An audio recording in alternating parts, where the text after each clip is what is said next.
அஸ்ஸலாமு அலைக்கும் வரஹ்மத்துல்லாஹி தஆலா பரகாத்துஹு வ மக்ஃபிரத்துஹு. அல்ஹம்துலில்லாஹ். ரபியுல் அவ்வல் மாதம் பிறையை நாம் நெருங்க இருக்கிறோம். ரசூலுடைய பிறப்பிற்காகவும் அந்த ரஹ்மத்துல் ஆலமீனுடைய வருகைக்காகவும் நாம் காத்திருந்து கொண்டிருக்கிறோம். இந்த உலகமே ரசூலுல்லாஹ்க்காக தான் படைக்கப்பட்டிருக்கு. ரசூலுல்லாஹ் அல்லாஹுடைய ஒளியினால் படைக்கப்பட்டதால் இந்த உலகத்தில் அவர்கள் வந்த பொழுது நிறைய அதிசயங்கள் நடந்திருக்கு. ஆனால் ரசூலுடைய பிறப்பை கண்டு ஒரே ஒருத்தன் மட்டும் தலையில் அடிச்சிட்டு ஒப்பாரி வச்சு அழுதானாம். அந்த ஒருத்தன் யார் தெரியுமா? ஷைத்தான். அப்போ இந்த ரசூலுடைய வருகைக்காக நம்ம என்ன செய்கிறோம் அப்படின்னா, மகிழ்ச்சியை வெளிப்படுத்தணும் அப்படின்னு சொல்லிட்டு நம்ம காத்திருக்கோம். ஆனால் சில கூட்டங்கள் ரசூலுடைய வருகையை கொண்டாடுறதே ஹராம், பிதாஅத், அந்த மாதிரி செய்கிறது அப்படின்றது இஸ்லாத்தில் கிடையவே கிடையாது அப்படிலாம் சொல்கிறாங்க. அப்போ அந்த மாதிரியான ஆள்கள்லாம் எந்த லிஸ்ட்டில் வருவாங்க அப்படின்றது நம்மளுக்கு தெரியும். யார் ரசூலுடைய பிறப்பை கண்டு அழுதார்களோ அந்த லிஸ்ட்டில் தான் அவங்களும் வருவாங்க. இப்போ ரசூலுல்லாஹ் புகழ்வதால் நம்முடைய கண்ணியம்தான் உயருமே தவிர ரசூலுல்லாஹ் நம்ம புகழாதனால அவங்க குறைஞ்சி போயிடுவாங்க அப்படி கிடையாது. அல்லாஹ் என்ன சொல்கிறான்?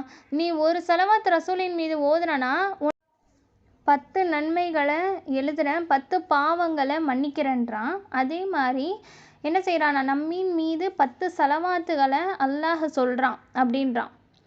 அப்போ ரசூலுல்லாஹுவை புகழ்வதால், ரசூலின் மீது பாடுவதாக, ரசூலின் மீது புர்தா ஓதுவது, மௌலுது ஷரீஃப் ஓதுவது, இந்த மாதிரிலாம் ஓதுறது அப்படின்றது அல்லாஹ் நமக்கு நன்மையை தருவான், நம்முடைய கஷ்டங்களை போக்குறான்.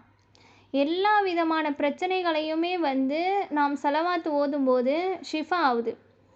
அல்லாஹ் என்ன சொல்கிறான் அப்படின்னா, நீ கண்டினியூஸாக ஸலவாத்து ஓதும்போது உனக்கு என்ன ஆகாது, எந்த ஒரு பிரச்சனையும் ஏற்படாது. எந்த ஒரு ப்ராப்ளம் வந்தாலும் அது என்ன ஆயிரும், ஈஸியாக சால்வ் ஆயிரும். ஏன் ஆதம் நபி பல வருடங்களாக துவா செஞ்சாங்க. கடைசியில் அந்த அர்ஷில் எழுதப்பட்டிருந்த லா இலாஹ இல்லல்லாஹ் முஹம்மது ரசூலுல்லாஹ், அந்த முஹம்மது அப்படின்ற பெயர் எழுதப்பட்டுச்சுல, அதன் பொருட்டால் நான் கேட்குறேன் யா அல்லாஹ் அப்படின்னு கேட்டபொழுது அண்ணா என்ன செஞ்சான்? அவர்களுடைய துஆவை மன்னிச்சான். அப்போ எந்த அளவுக்கு வெறும் பெயர் மட்டும்தான் சொன்னாங்க ஆதம் நபி. பெயர் சொல்லி கேட்டதுக்கே அல்லாஹ் அவர்களுடைய துஆவை ஏற்றுக்கொண்டான் அப்படின்னா, நாம் என்ன பண்ணுறோம்? அவங்கள புகழ்ந்து புகழ்ந்து புகழ்ந்து அல்லாஹ்வை சந்தோஷப்படுத்தி நாம் செய்யக்கூடிய துஆக்கள் நம்முடைய பிரச்சனைகளை அல்லாஹ் கிட்ட எத்தி வைக்கும்போது நம்மளுடைய ஹாஜத்துக்களையும் நம்மளுடைய பிரச்சனைகளையும் அல்லாஹ் சரியாக்குறான். அப்போ ரசூலை புகழ்வது என்பது, ரசூலுடைய பிறப்பை அலங்கரிப்பது என்பது, அவர்களுக்காக நாம் ஸலவாத் ஓதுறது, அவர்களை புகழ்ந்து நாம் பாடுவது, இந்த மாதிரி என்பதெல்லாம் நம்முடைய பிரச்சனைக்கான தீர்ப்பாகவும் நம்மை அல்லாஹ் கண்ணியப்படுத்துவதற்காகவும் நமக்கு நன்மை ஏற்படுத்துறதுக்காகவும் தான் இந்த காரியங்கள்லாம் நம்ம செய்கிறோம். அந்த மாதிரி ரசூலுடைய பார்வை நம்மின் மீது படும். ஒவ்வொரு வியாழக்கிழமையுமே நம்மளுடைய நன்மைகள் தீமைகள் ரசூலுல்லாஹ்க்கு எடுத்து காட்டப்படுது. அப்போ ரசூலின் மீது நாம் ஸலவாத் ஓதினால் ரசூல் நமக்காக துவா செய்கிறார்கள் என்றெல்லாம் நம்ம சொல்கிறோம். அப்போ அந்த இடத்துல நம்ம என்ன செய்யணும் அப்படின்னா, அவர்களை புகழும் போது தான் நம்மளுக்கு அந்த கண்ணியமும் அவர்களுடைய துவா பரக்கத்தும் நம்மளுக்கு கிடைக்கும். ஆகவே ரசூலுல்லாஹ்வை புகழ்வதையோ ஸலவாத் ஓதுவதையோ யாராவது ஹராம் இந்த மாதிரி ஏதாவது சொன்னாங்க அப்படின்னா நம்ம என்ன பண்ணக்கூடாது, அதை ஒரு பொருட்டாகவே எடுத்துக்கக்கூடாது. ஏன்னா ரசூல் என்பவர்கள் ரஹ்மத்துல் ஆலமீன், அகிலத்தாருக்கு அருட்கொடை.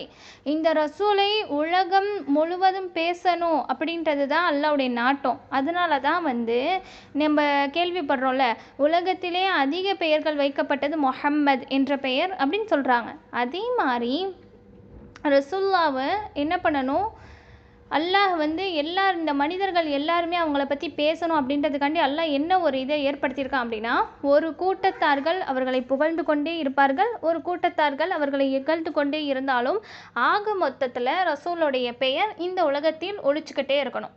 அதுதான் அல்லாஹ்வுடைய நாட்டம். அப்போ நம்ம புகழக்கூடிய கூட்டத்தார்களில் இருக்கிறோமா, இகழக்கூடிய கூட்டத்தார்களை இருக்கிறோமா அப்படின்றத நம்ம தான் முடிவு பண்ணிக்கிறோம்.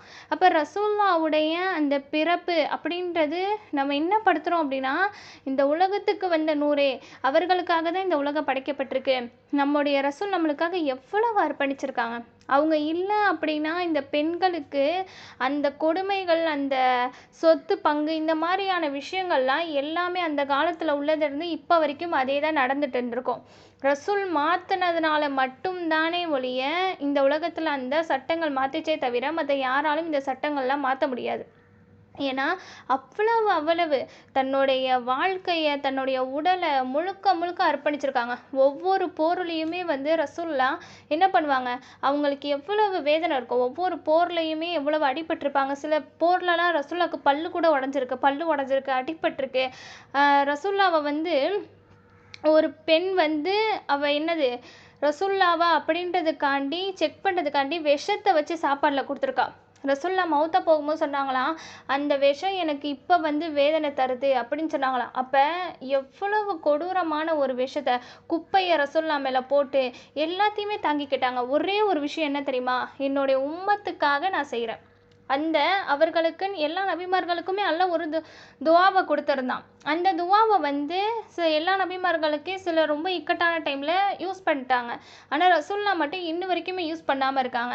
அப்போ ஃபாத்திமா நச்சை கேட்டாங்களாம், யார் ரசூலல்லாஹ், இந்த மாதிரி ஹசனா ருசனாக உங்களுக்கு ரொம்ப உடம்பு சரியில்லை, அப்போ துவா செய்யுங்க, நீங்கள் தான் அந்த பவரான துவா இருக்குல்ல உங்கள்கிட்ட அப்படின்னு சொல்லும்போது ரசூல்லா சொன்னாங்களாம், இது என்னுடைய உம்மத்துக்காக வச்சுருக்கேன். நாளைக்கு மறுமையில் என்னுடைய உம்மத்து எல்லாமே சொர்க்கத்துக்கு போகணும் அப்படின்னு சொல்லிட்டு அந்த துவாவை நான் கேட்பேன். அப்போ அல்லாஹ் என்னுடைய துவா கண்டிப்பாக கபுல் பண்ணியே ஆகணும், அதுக்காண்டி தான் நான் வச்சுருக்கேன் அப்படின்னு சொன்னாங்களாம். அப்போ முழுக்க முழுக்க முழுக்க மௌத்தா போக நேரத்தில் கூட என் உம்மத்தி சொல்லி தான் மௌத்தா போயிருக்காங்க. அப்போ எந்த அளவுக்கு அவங்க நம்மளை நேசிச்சிருப்பாங்க. நம்ம யாருன்னு கூட அவங்க ரசூல் நம்மளுக்கு யாருன்னு தெரியும், ஆனால் நம்ம தான் என்ன பண்ணதில்ல, ரசூல்லா ஒரு முறை கூட பார்த்ததில்ல. அப்போ நம்மளால முடிஞ்சது என்ன, அவர்களை புகழணும், அவர்கள் மீது சலவாத்து சொல்லணும். அப்படி சொன்னாலாச்சும் அவர்களுடைய துவா கிடைக்கும் அப்படின்ற ஒரு இதுக்காண்டி தான் நம்ம என்ன செய்கிறோம், அவர்களை புகழ்கிறோம், அவர்களுடைய அந்த பிறப்பை கண்ணியப்படுத்துகிறோம். எங்களுக்காகவே வாழ்ந்து எங்களுக்காகவே மரணிச்சிருக்காங்களே, எங்களுக்காக எப்படி சொல்ல மரணிச்சிருக்காங்கன்னு கூட ரசூல்ல சொல்லக்கூடாது. ஏன்னா அவர்கள் கபரில் இன்னும் வாழ்ந்து கொண்டிருக்கிறார்கள். கபரில் என்ன செய்கிறாங்க, என்னென்ன உலகத்தில் நடக்குது என்பது எல்லாமே அல்லாஹ் அவர்களுக்கு எடுத்துக்காட்டு கொண்டிருக்கிறான். அதனால நம்ம என்ன செய்யணும் அப்படின்னா, நம்ம செய்யக்கூடிய அமல்கள் ரசூலிடத்தில் எடுத்து காட்டப்படுது. அவர்களை அதிகமாக புகழணும். புகழ்வது எந்த ஒரு விதத்திலையும் ஹராமான செயல் இல்லை என்பதை நம்ம புரிஞ்சுக்கணும். அஸ்ஸலாமு அலைக்கும் வரஹ்மத்துல்லாஹி தஆலா பரகாத்துஹு மக்ஃபிரத்துஹு.